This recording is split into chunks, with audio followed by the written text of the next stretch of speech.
ने जिसके खिलाफ लड़ा था चुनाव, आज उसी के लिए मांगने पड़ेंगे वोट।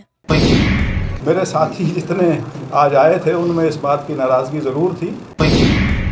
क्या आदमपुर उपचुनाव के अंदर 20 नोइया यानी कि बिश्नोई फैक्टर करेगा काम? कुलदीप बिश्नोई ने लड़ा था 29 साल की उम्र के अंदर चुनाव, तो भाई भव्य बिश्नोई भी लड़ने जा रहे हैं 29 साल की उम्र के अंदर आदमपुर का उपचुनाव। कुलदीप बिश्नोई के 29 साल में एमएलए बना था। भव्य बिश्नोई चुनाव लड़ रहा है, वो भी 29 साल का है और बिश्नोई भी 20+9। क्यों नहीं कर रहे चुनाव प्रसार? क्या है कुलदीप बिश्नोई और भव्य बिश्नोई से कोई नाराजगी? प्रचार में सब जगह जो होर्डिंग्स बैनर्स और नए आएंगे उनमें ब्रिजेंद्र सिंह, क्योंकि इसी लोकसभा के सांसद हैं, उनकी फोटो भी आएगी। बड़ा सवाल, हिसार के सांसद ब्रिजेंद्र सिंह अब तक क्यों नहीं उतरे आदमपुर उपचुनाव के अंदर? 2019 के इलेक्शन के अंदर भव्य बिश्नोई ने दी थी ब्रिजेंद्र सिंह को टक्कर, लेकिन वो अब बीजेपी के अंदर ही हो चुके हैं शामिल। तो वसंत चौटाला ने अपनी पार्टी का गठबंधन बीजेपी के साथ कर लिया। क्या इसी वजह से नहीं मांग रहे ब्रिजेंद्र सिंह वोट? वो मेरा एक दूसरा जीवन था, वो मैं छोड़ के आ चुका हूँ। उसको किसी प्रकार की राजनीति से ना जोड़ें। आज आप सब यहाँ आए, आपका बहुत बहुत धन्यवाद। आज आप सबसे मिलने का जो विषय है वो तो सबको जाहिर ही है। आदमपुर का जो उपचुनाव है 3 तारीख को, उसमें जो प्रचार है वो बिल्कुल अपने चरम पे पहुँचता जा रहा है। और वैसे तो भारतीय जनता पार्टी के जो कैंडिडेट हैं भव्य बिश्नोई, उनकी जीत के बारे में कोई शक किसी को नहीं है, लेकिन उस जीत को और बड़ा किया जा सके और हमारे प्रचार को और पूरी मजबूती मिल सके, उसी प्रयास में सब एकत्रित हुए हैं और अपना अपना योगदान उसमें सब करेंगे। इसी उम्मीद के साथ आज आपके बीच में आए। जी कैप्टन साहब, आप भी सब कुछ आप कहना चाहेंगे? जैसे कि हमारे सांसद ब्रिजेंद्र सिंह ने आपको अवगत कराया जी कि आदमपुर का जो उपचुनाव है, भव्य बिश्नोई जो भारतीय जनता पार्टी बीजेपी संयुक्त उम्मीदवार है, उसके चुनाव प्रचार के लिए भारतीय जनता पार्टी संगठन और सहयोगी पार्टी हमने पूरा मोर्चा संभाल रखा है। 180 बूथ है, 55 गांव है।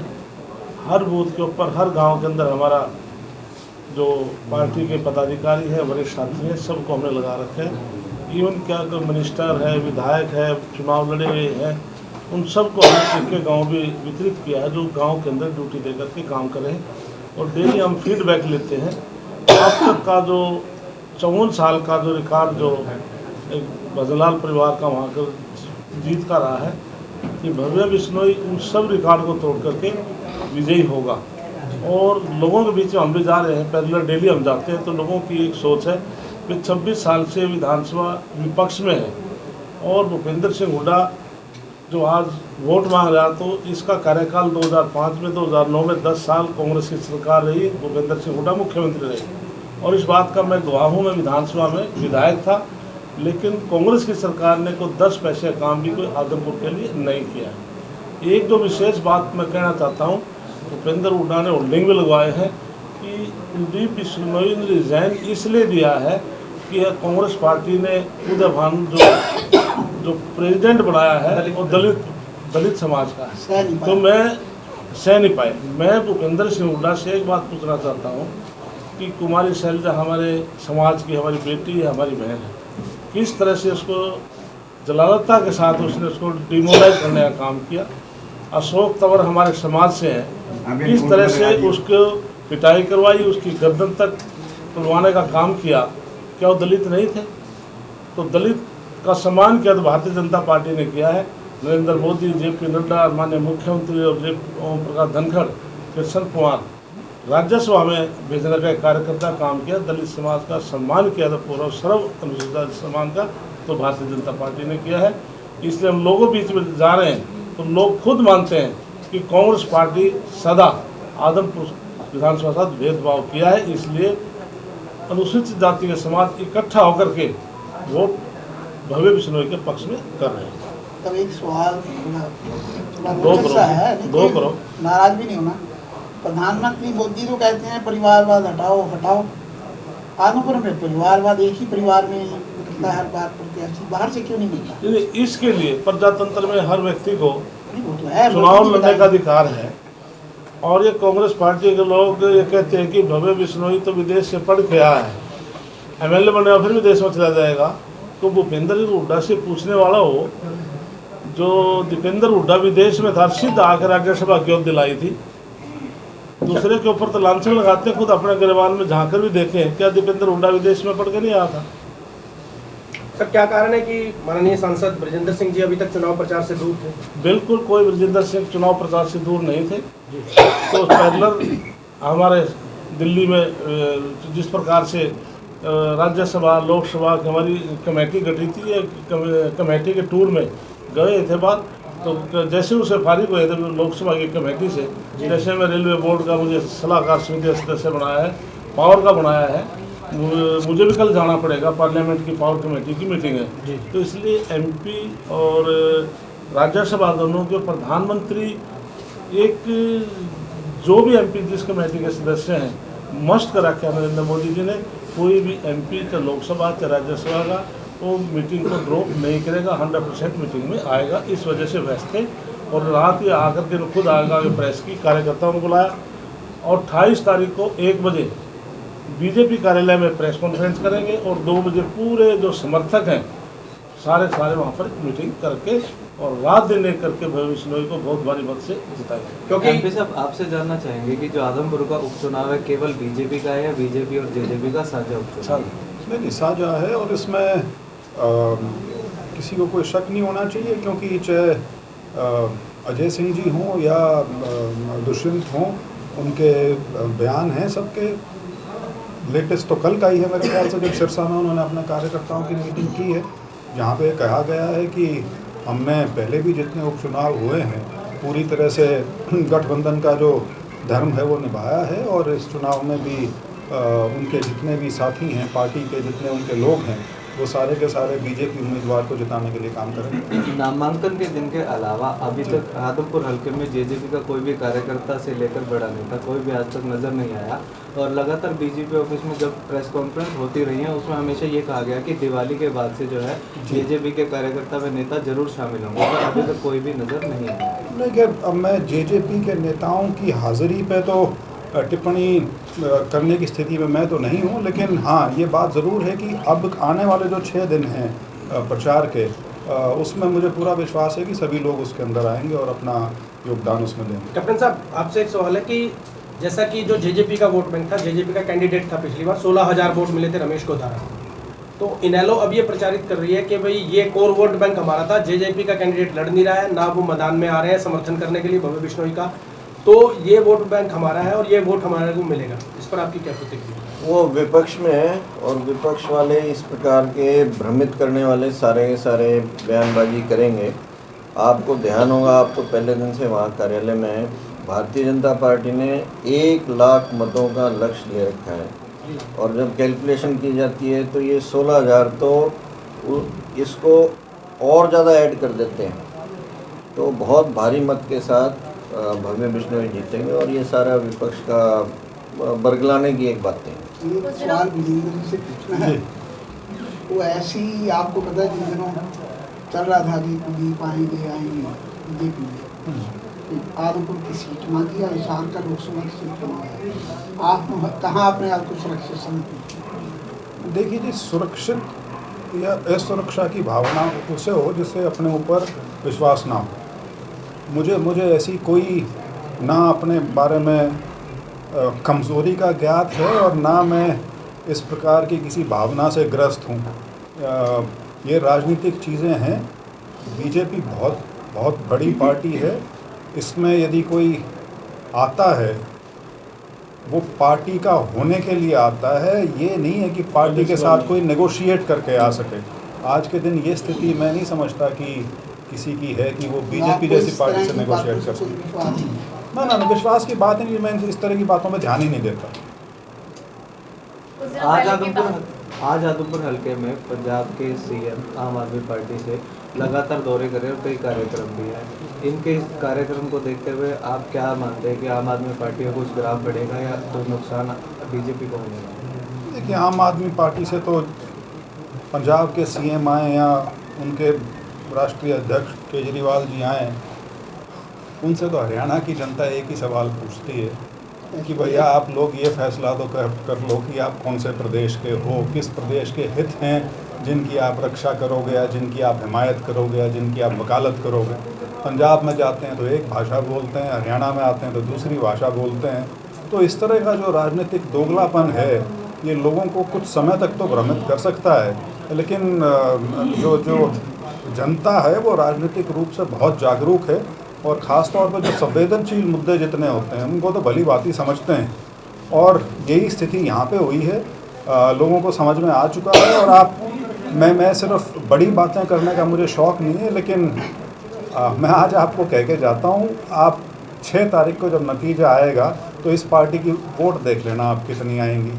ये मतलब रेस तो बहुत दूर की चीज़ है, ये कहीं दूर दूर तक भी नज़र नहीं आएंगे 6 तारीख को। हाल ही में दीपेंद्र हुड्डा का ताज़ा बयान आया है कि जिस दिन वोटों की गिनती शुरू होगी उस दिन से बीजेपी की उल्टी गिनती भी शुरू हो जाएगी। इस चीज़ को आप कहाँ देखते हैं? ये लोगों के सुनने के लिए बयान है, अच्छे लगते हैं सुनने में सबको चटपटी चीज़ें हैं और ख़ास तौर पे हमारे पत्रकार बंधु जो हैं उनको इसी तरह की बाइट चाहिए होती है कि तो ठीक है, वो विपक्ष है अपने हिसाब से। चौटाला जी ने एक बयान दिया था, उसमें उन्होंने कहा था कि इस बार जो है बीजेपी और कांग्रेस वैसे ही हवा में चल रही है, लेकिन अगर बात करूँ जीतने की तो शायद इस बार जो है इनेलो सबसे आगे रहने वाली। इसको के लेकर आप क्या कहेंगे? देखिए, अभय जी एक सीनियर नेता हैं,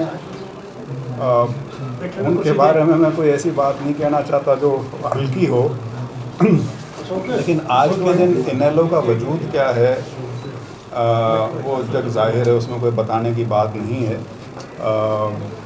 और उनकी हालत इस चुनाव में क्या होने वाली है आदमपुर में, वो भी सबको जग जाहिर है। तो ठीक है, शायद उन्हें लगता है कि इस तरह की बड़ी बातें करके उनकी पार्टी को 4 वोट एक्स्ट्रा मिल सकें। मैं तो इसको सिर्फ उसी लेकिन उनका कहना है कि जीतने का पूरा माहौल ही इनेलो का बना हुआ है। अगर आदमी अपनी जीत के प्रति आश्वस्त ना हो या अपने आप इस गलतफहमी में ना रखे तो लड़ेगा कैसे? कहीं ना कहीं कोई हार के तो लड़ने जाता नहीं, तो अपने आप को तो मन को तो तसल्ली देने के लिए कहना पड़ेगा कि हम जीत रहे हैं। आदमपुर हल्के के लोग कहीं ना कहीं कुलदीप जी से नाराज थे, क्योंकि कई जगह कार्यक्रमों में देखा गया कि उन्हें काले झंडे तक दिखाए गए। इस चीज़ को आप किस तरीके से देखते हैं? देखिए, पहली चीज़ तो ये जिस काले झंडे की आप बात कर रहे हैं वो वीडियो मैंने भी देखी है। ये जो आम आदमी पार्टी है ये इन चीज़ों में बड़ी निपुण है, क्योंकि ये पार्टी सारी प्रसार और प्रचार पर आधारित है। तो ये इस तरह की एक वीडियो बना के और ये समझाने की कोशिश करें कि कोई विरोध हो रहा है। कुलदीप बिश्नोई जी और उनका परिवार यहाँ 5 दशकों से ज़्यादा से हैं, लोगों में उनकी पैठ है और ये इक्की दुक्की जो घटनाएं जो सुनियोजित ढंग से करवाई जाती हैं, इनसे ना तो सच्चाई बदलती है और ना लोग इतने मैं क्या बोलूँ कि कान के कच्चे हैं कि इन बातों को मानते हैं। मतलब ये समझे कि चुनाव प्रचार से फिजिकली रूप से दूर होते हुए भी आप बारीकी से नज़र रखे हुए हैं कि आदमपुर में क्या चल रहा है? नहीं, यहाँ फिजिकली दूर होने की बात ही नहीं थी। मेरा तो हल्का है और आपने अगर आप सोशल मीडिया वगैरह फॉलो करते रहे हैं तो मैं तो पिछले 2-3 महीने से निरंतर पूरी जो मेरी लोकसभा है उसमें मैं निरंतर गांव में जा रहा हूं। आदमपुर में बल्कि आदमपुर में सबसे ज़्यादा आया हूं उस हिसाब से यदि बात करें तो। लेकिन हाँ, पिछले कुछ दिन से मैं नहीं आ पाया था, तो अब चुनाव में 29,000 से आप जीते थे आदमपुर से लोकसभा का चुनाव। जो दोनों आपके प्रतिद्वंदी प्रत्याशी थे, एक आपके साथ गठबंधन में साझेदार है और एक आपकी पार्टी में आ चुके हैं, तो ब्रजेंद्र सिंह कितना इस इलेक्शन को उठाएंगे कि आदमपुर में जो मार्जिन है वो बढ़े? नहीं, देखिए, यदि आप लोकसभा के चुनाव की बात करें और 3 कैंडिडेट की बात करें जी तो सारी वोट तो वही हैं। वही ठीक है, लेकिन सच्चाई जो है वो एक अलग चीज़ होती है। और जो असेंबली का चुनाव है वो कितना ही आसान क्यों ना हो दिखने में या अन्यथा भी, लेकिन उसको कभी हल्का नहीं लेना चाहिए। एमएलए का चुनाव बिल्कुल शिद्दत के साथ और पूरी अपनी ताकत के साथ लड़ना चाहिए। और जैसा हमारे जिला अध्यक्ष जी ने भी कहा कि बहुत भारी संख्या में वोट पार्टी को मिले, उसका एक टारगेट रखा गया है। तो उसको हासिल करके और ये सुनिश्चित करना कि भारतीय जनता पार्टी का जो कैंडिडेट है भव्य बिश्नोई, वो बहुत भारी मतों से जीत सके, यही सबका प्रयास है। आपके पिताश्री भी काफ़ी बड़े राजनीतिज्ञ हैं और हरियाणा में की राजनीति में उनकी मिसाल दी जाती है, तो क्या वो भी आ रहे हैं चुनाव प्रचार में? मेरे पिताजी के बारे में मैं कुछ नहीं बोल सकता, मैं अपनी बात कर सकता हूँ। वो बिल्कुल देसी भाषा में कहूँ तो मेरा बाप है।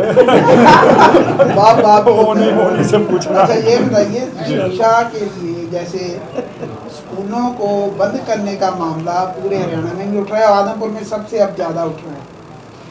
देखिए, मेरा शिक्षा और चिकित्सा और चिकित्सा के बारे में मेरा तो ये मानना है कि ये दोनों सुविधाएं वो हैं जो हर नागरिक को कम से कम डिस्टेंस पे मुहैया कराई जानी चाहिए। कुछ मिनिमम क्राइटेरिया ज़रूर सेट किए जा सकते हैं, क्योंकि इंफ्रास्ट्रक्चर जो है उस पर पैसा खर्च होता है, जो टीचर्स वगैरह हैं उनकी तनख्वाहें हैं, सारी चीज़ें हैं, तो एक फाइनेंशियल साइड एक अलग है। लेकिन जिस प्रकार से यदि कहीं पे एक वोट भी है, एक वोटर भी है, वहाँ पे बूथ सेटअप किया जाता है जिसमें 3-4 लोगों की टीम जाके वो वोट डलवा के आती है, इसी तरह से कहीं पर भी यदि एक मिनिमम संख्या में बच्चे उपलब्ध हैं जिनको जिनको शिक्षा चाहिए, तो सरकार का ये दायित्व है कि उन तक शिक्षा मुहैया कराई जाए। सर, एक प्रशासनिक अधिकारी रहते हुए आपने और अन्य सरकारों के कार्यकलाप देखे, सारे उनके आपने सिस्टम देखा है। अब आप स्वयं भारतीय जनता पार्टी में, तो वो बाकी सरकारों की जो कार्यप्रणाली थी और भारतीय जनता पार्टी की जो कार्यप्रणाली, उसमें कहाँ अंतर पाते हैं? वो मेरा एक दूसरा जीवन था, वो मैं छोड़ के आ चुका हूँ। उसको किसी प्रकार की राजनीति से ना जोड़ें। जो सरकारी मुलाजिम होता है उसके लिए कोई विचारधारा नहीं होती। वो प्रदेश का, देश का और उस दिन की जो सरकार होती है उसके अनुसार वो काम करता है। तो उसमें मैं किसी प्रकार की रैंकिंग नहीं कर सकता कि कौन बेहतर था कौन नहीं, क्योंकि हमने तो अपनी तरफ से पूरी निष्ठा से काम किया था जितने साल रहे। सर, एक और सवाल। जी, कुलदीप बिश्नोई जी के बैनर में आपकी फोटो नहीं है। वो तो वैसे तो उनको जवाब देना चाहिए, लेकिन बात आगे नहीं कही। लेकिन हाँ, मैं तो खैर इन छोटी चीज़ों में पढ़ता नहीं, लेकिन आज मेरे जितने साथी, इससे जुड़ा हुआ सवाल है, आज आपके समर्थकों की मीटिंग हुई थी, उसमें भी समर्थकों ने नाराज। मैं उसी बात पे आ रहा था जो आपने कहा कि मैं तो इन बातों में ज़्यादा पढ़ता नहीं। जिला अध्यक्ष यहाँ बैठे हैं, वो भी जवाब, लेकिन मेरे साथी जितने आज आए थे उनमें इस बात की नाराज़गी ज़रूर थी। मैं सिर्फ यही कहना चाहूँगा कि आदमी के सामने जब राजनीतिक सफ़र लंबा हो, राजनीति अपनी जगह है, लेकिन कुछ शिष्टाचार हैं जो आदमी को ज़रूर निभाने चाहिए, तो उस चीज़ का सबको ध्यान रखना चाहिए। ठाकुर साहब, अब हम मान लें कि प्रचार में सब जगह जो होर्डिंग्स बैनर्स और नए आएंगे, उनमें ब्रजेंद्र सिंह, क्योंकि इसी लोकसभा के सांसद हैं, उनकी फ़ोटो भी आएगी। पार्टी के कार्यालय के बाहर तो हमने देखा कि वहाँ तो लगा हुआ है इनका फोटो, लेकिन कैंडिडेट की तरफ से नहीं लगा। शुरू में 1-2 बार बात आई थी ये, जी, और स्टार्टिंग में इस चीज़ को करेक्ट कर दिया है जी उसी टाइम। मैं एक आपकी बात को पूरी करना चाहता हूँ। 29 बड़ा लक्की आदमपुर के लिए। ब्रजेंद्र सिंह 29,000 से जीता जी। कुलदीप बिश्नोई के 29 साल में MLA बना था जी। भव्य बिश्नोई चुनाव लड़ रहा है, वो भी 29 साल का है जी। और बिश्नोई भी 20+9 धर्म है। और आज भी 29 तारीख तो नहीं है, बिश्नोई फैक्टर भी आ गया। 29 है क्या? जितना तो मैं देखो आपके 4 तो मैंने बता दी, आपकी बात को पूरा किया मैं। ठीक है sir, thank you. Shyam ji potato chips, वो भी कई सारे डिलीशियस फ्लेवर्स के साथ। बस खाते जाओ और खाते ही जाओ। श्याम जी के डिलीशियस एंड टेस्ट। अपना सामान MRP पर नहीं, डिस्काउंट पर लो। और हिसार में डिस्काउंट कहाँ मिल रहा है ये जानो SaleTrending.com पर। Visit SaleTrending.com। पहले कंपेयर करो, फिर शॉप।